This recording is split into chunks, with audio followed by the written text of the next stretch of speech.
ఏం లేదు, మా డాడీని కలవడానికి వెళ్ళాము.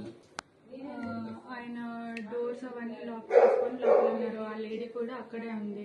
మేము ఆయనతో మాట్లాడడానికి వెళ్దాం మాట్లాడడానికనే కాదు, మా డాడీతో కలిసి ఉన్నామని మేము వెళ్ళాము. బట్ మేము మెసేజెస్ చేసినా, ఫోన్ కాల్స్ చేసినా ఆయన లిఫ్ట్ చేయలేదు, దేనికి రెస్పాండ్ అవ్వలేదు. సో ఏంటి అంటే వాళ్ళు ఎప్పుడో ఒక్కప్పటికైనా డోర్ తీస్తారు కదా అని మేము బయట వెయిట్ చేస్తాం.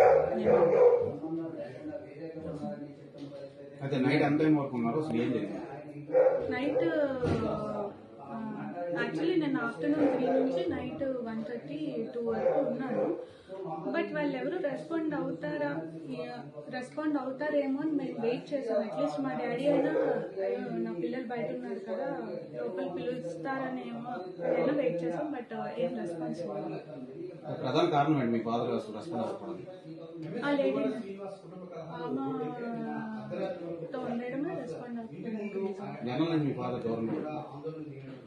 చాలా మంత్స్ అవుతుంది. లాస్ట్ ఇయర్ నుంచి దూరంగానే ఉంటుంది. ఈ మధ్యకాలంలో మీరు కలవడానికి వెళ్ళాం. లాస్ట్ ఇయర్ వినాయక చవితి అప్పుడు మాట్లాడడానికి వెళ్ళాం. అప్పుడు మా డాడీ వాళ్ళ బ్రదర్ అండ్ వాళ్ళ మదర్ ఏం చేశారంటే మమ్మల్ని లోపలికి రానివ్వకుండా, మేమేదో వాళ్ళకి అటాక్ ఇస్తున్నాం అన్నట్టు క్రియేట్ చేసి మా డాడీతో కలవనివ్వకుండా చేశారు. సో ఆ తర్వాత మళ్ళీ మేము ఫోన్లో మెసేజెస్లో కాంటాక్ట్లో ఉన్నాం కానీ ఆయన ఏం రెస్పాండ్ అవ్వలేదు. సో నేను వెళ్ళాం కలవడానికి.